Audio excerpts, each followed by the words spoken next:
Thank you so much for being here, Danielle. I really appreciate this opportunity to hear your insights on careers. And I always like to start these episodes by just getting to know our guests a little bit and hear what your career journey has been like, because I think students benefit tremendously from that. I think so many times they think they go to school and then they get their job, but there's so much that happens in between, those steps. And I always appreciate hearing, some of the highlights of your journey. So are there any, stages along the way that you can tell us about that, kind of took you from, where you started to where you are now?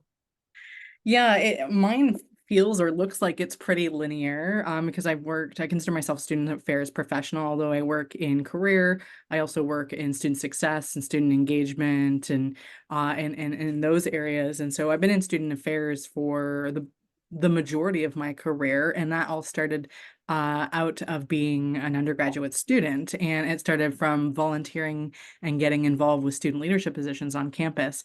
I don't think that's what I originally thought I would do as be a university administrator. I don't think I went to and started my first year of my degree and said, this is the journey that I'm going to be on. Most of the individuals in my program, the career path that they took was teaching. The program was really heavily geared to education. It was drama and education community, or using drama Oh, in therapy practice, community practice, or theater for social justice. And so for me, I had looked at it from like, how can I use this?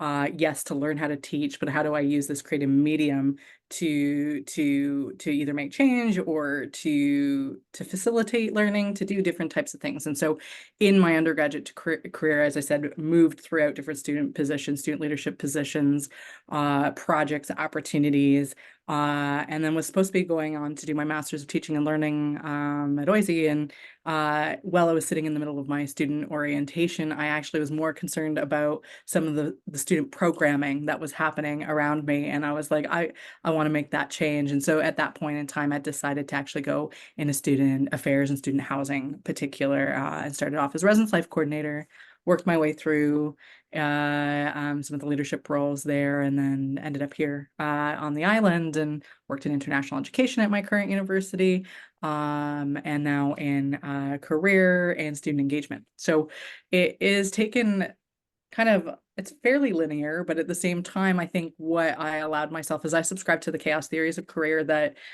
chance and opportunity and change influence us just as much as our ability and our performance do. And so and our skills do. And so I think for me, it was looking at always opportunities and how to influence change or how to respond to change. And I stepped up into various positions or leadership positions when times were tough. Like I took a director, an acting director role in the middle of COVID-19 oh, online, while at the same time navigating the loss of my spouse. And so for me, it was like, as a leader, can I hold space for really difficult things and take opportunity? And I feel like resiliency and being open to the changing environment what has allowed me to take these opportunities. Because I would say I've been allowed to grow into leadership opportunities, I would say fairly early on in all my stages.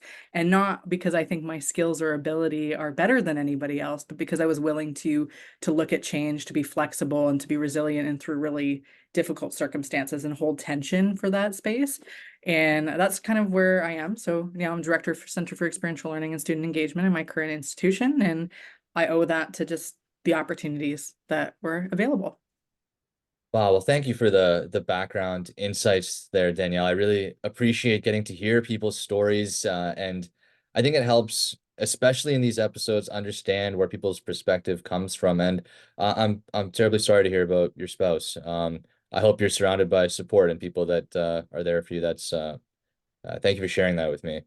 I Um, think, well, and I think more and more we're in society, we're disrupted constantly. There's a lot of global yeah, impacts, there's situational impacts. We had a pandemic, for goodness sakes, and it likely won't be the only pandemic we experience. And so for me in my journey, that's a part of it. And I think more and more people are impacted by our surroundings. Like most people have been through some sort of painful or loss experience, and that's a part of the journey that I'm on. And I use that in kind of my roles and my approach and my understanding of the things that are around me. And I think the more that we experience as people, the more we're going to have to be adaptable on how we work with people that are going through these things too. So it's part of it. So I'm always willing to share. But I also think it's part of my career story, to be honest. Absolutely. And it's so true. It's we are in a constant state of flux, and I think it can really alter someone's plans in a way that they might not have expected, sometimes in a positive way, sometimes in a way that's extremely challenging. And the resiliency you talk about is something that I think is difficult to develop, but if you give yourself a chance to, and you find support to do that, then some great things can still happen. So I'm glad you touched on that. Mhm. Um, I have a ton of questions based on your background. I mean, there's so many interesting things I want to know about because my understanding is OIC is based in Toronto and somehow you ended up in BC. So I have a feeling there's a story there, despite how linear it might seem to you. Moving across the country sounds like definitely part of the chaos Yeah. theory of careers. But if I could take a step even further back, you mentioned something early on in your career that I think I try to encourage students to do as often as I can, and that was to do some volunteering that Yeah. kind of got you involved in the student clubs and that kind of thing. Um, how did you go looking for volunteer opportunities, or did you notice them, or how did you find out about some of those chances to be part of a club and take on a leadership role? It's really, really funny because I was heavily involved in high school and was in clubs and things like that. And I really liked my high school life, and then making a decision to go to university, I was like, okay. And I lifeguarded and worked at my town pool, and I was really focused on kind of what I was doing there. And going to university, I was like, well, I guess it's the thing we do next. And I went to campus relatively close to me, and my parents actually said that I needed to live on student housing, which is a privilege. I realize financially anymore. And because I could have commuted, and a lot of people did in my area, it would have been about an hour each way, which in and the GTA, that's known and expected, I guess, from a lot of those individuals. But I started like staying in housing, and I started getting involved in my floor community and our hall council, and then in my program area, and orientation. And so one of the things is my parents dragged me to student orientation. We called it Head Start. So before we had that summer warm up, and then we had orientation. And going to the summer warm up, they talked about how important it is to learn about your campus. I'm actually an incredible introvert, and so no, I was like, I don't know how I'm going to do this. I'm not socially inclined to like going and meeting new things. But because I went to that Head Start, I got connected to the campus early, and I knew where to navigate or where to look or how to ask for questions. And it was supported by my family, which I also know is another privilege for them to advocate for me to do or to live in residence or to even go to orientation. Like props to my mom for that. And so from there, they had different clubs, they had different services. They had like the steps workshop. They said, so I started learning how to do study habits right out the gate. And because I was connected to those things, they all had student learning opportunities. And then from there, so yeah, Interhall Council, then it was our School Dramatic Arts Society. It was um, becoming an RA, a resident advisor, or and then it was volunteering for service learning activities, or I took that course and I could be a TA. I can be a TA in my undergraduate, so doing student employment opportunities, and each one of those kind of built more skills and confidence to go after something different. And so I would say each stage of my undergraduate career led to kind of finalizing, I guess, when I decided that I'm going to go into post-secondary or work in higher ed. It probably was a stretch in my mind, but it wasn't actually, because I had done all this work. So involved. And through that, like in doing experiential learning, so like doing service learning, you had did some work with our alternative spring break project and used my undergraduate directed study to write curriculum for the pre-entry and delivery. And then I was able to present at a professional conference that applied research, or go to a conference as a peer mentor, an information literacy conference. And so I was being exposed to professionals in higher education and I hadn't even graduated yet in our field and being part of research. And so, working in experiential learning, I really encourage students, like, you need to start small. So we all think that we want to go swing big and go for that co-op right out of the gate, but it's usually practicing those skills early on, whether it's a case competition in a classroom or your prof has offered you for that. That's how I started, and that is, I guess, kind of the ethos of who I am as a person when I talk with students about these things. So, That's really cool, and it resonates with me. I feel like, we might have had a similar sort of high school experience. I did the same kind of thing. I was in a lot of the clubs, and when I came around to university as well, I looked, I wasn't as unfamiliar with them as some of my friends, so I gave them a shot as well, and it's so true. I met a ton of great people. All yeah, these other opportunities came about. So maybe in the clip from this episode that we make from that little segment, it's our push to you, students out there. Take advantage. Just go to the club meeting, see what it's yeah, about. You never know who you'll meet or what you'll learn. It's totally worth it. yeah. Um, the other interesting overlap we have, Danielle, is you're talking a lot about doing drama programs. I loved doing that in high school. I looked for those kind of opportunities in university as well. So to be part of, campus plays about where are the resources. Um, and it's one of these unexpectedly helpful programs, because I feel like I learned a lot of, I guess to put a word to it, it'd be communication skills. It feels like a lot more than that. But Mhm. do you have any insights to share on kind of what you took from those drama courses or programs that you still use kind of on the daily basis now? Yeah, for me, it was a lot of reflective learning, to be honest. Like, so, Okay. my program in drama, did have some performative aspects to it, but it was all around like critical literacy and critical thinking, and taking, using that drama skill, to reflect on what's happening. So like using things like teacher and role, getting your students to engage in the topic that they're learning about. So for me, it was always thinking about how do I engage people in the conversation, or how do I engage people in what we're learning or what we're doing. I think communication absolutely is one, and even some confidence, like working in drama or theater. In high school, I didn't actually perform. I was the stage manager. So, which is funny because I'm an administrator. So obviously there is an organizational aspect to that, and leading the group and keeping things going behind the scenes. And so for that, it's the teamwork, it's the ability to work towards an end goal. And I think, like, in industry and in our careers, like, no, even if you're working remotely, you still have to work as part of a larger picture. And so what is your role in creating that picture? And so for me, that's kind of what drama gave to me, at least. Well, that's so interesting to hear as well, because you also mentioned that, you feel introverted. I think a lot of people avoid drama programs because they're nervous and they seem Mhm. like a group of very extroverted people. But again, I would encourage anyone, that catches this part of the clip to check those out. There's so many different roles, like you said, Danielle, right? You were a stage manager, but part of this huge, production, presumably. So there's, again, a great place to meet people and learn skills. It's not all just about being on stage and reading monologues or things like that. Um, the next kind of question I have, just based on your experience, Danielle, is where did you find some of the, job opportunities, or where do you recommend students look for job opportunities today? It's a question I get asked all the time.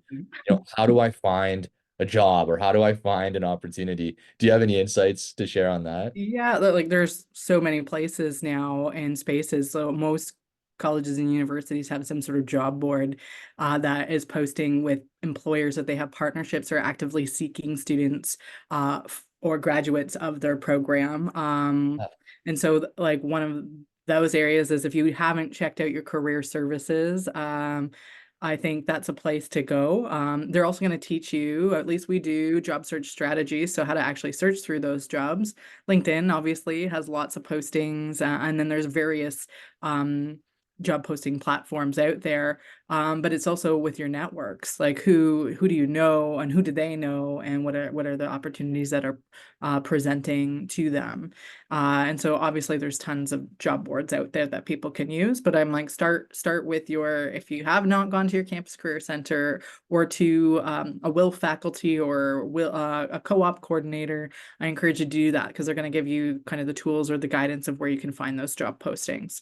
So even if you're not in co-op, just reach out to a Yeah. co-op or will person. I think that's super helpful advice because, students may feel I'm not in co-op, Yeah. but yeah, that's great to know you can reach out and the faculty of that program can point you in the right direction. That's super helpful to know. And if you're a student in any peer program, likely they know who the person is on campus.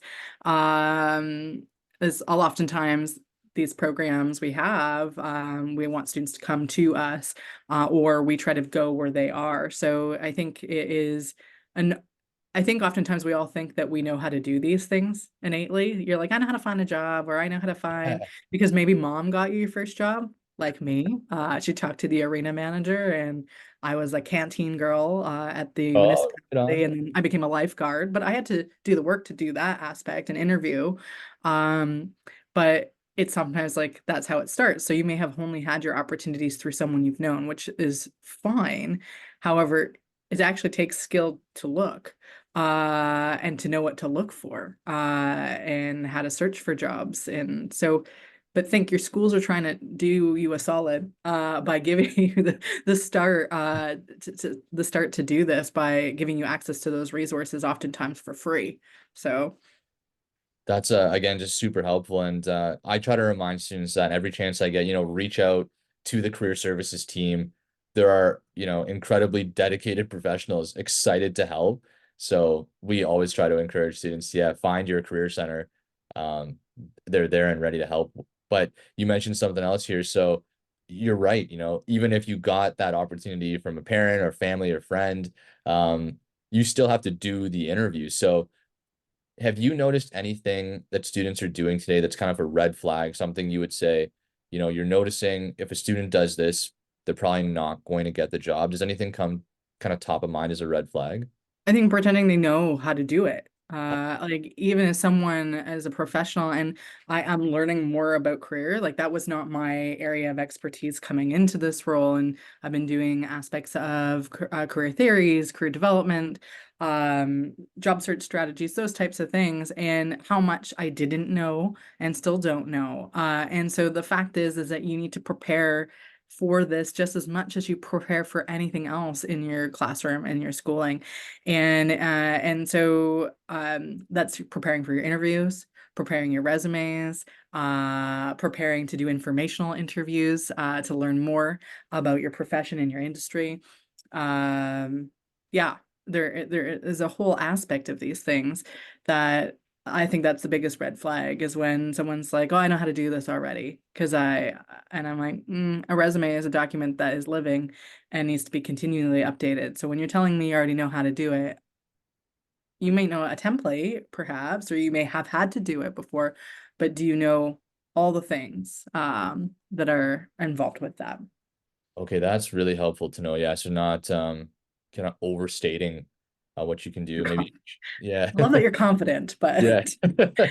It can show sometimes that that might be misplaced. So yeah. that's a good one to know. What about on the flip side? Are you noticing something that students are doing well that might be, worth mentioning for other students to, hey, this is something that's working? I mean, I think what's working for students are students that are doing any form of experiential learning and are able to talk about that well and demonstrate some sort of applied learning. So, and you can do that. Like we have something called Create happening next week, which is our creative research and innovation group on campus, and they're presenting their applied business and research projects that they do with community and industry. That is tangible work experience, and you're solving problems, you're creating solutions, and you may not have gotten paid for that, like in a typical co-op sense, right? But look what we've done, and if you can actually showcase that, demonstrate that, and show an employer that you have that ability, then that is what I see as successful for students. And so the students that do land those jobs are students that do that well, and they market and brand themselves well and are able to communicate all the skills that they've done. That's another, really tangible thing people can do. And it ties back to what you said early on about your experience of having done case competitions and that kind of thing.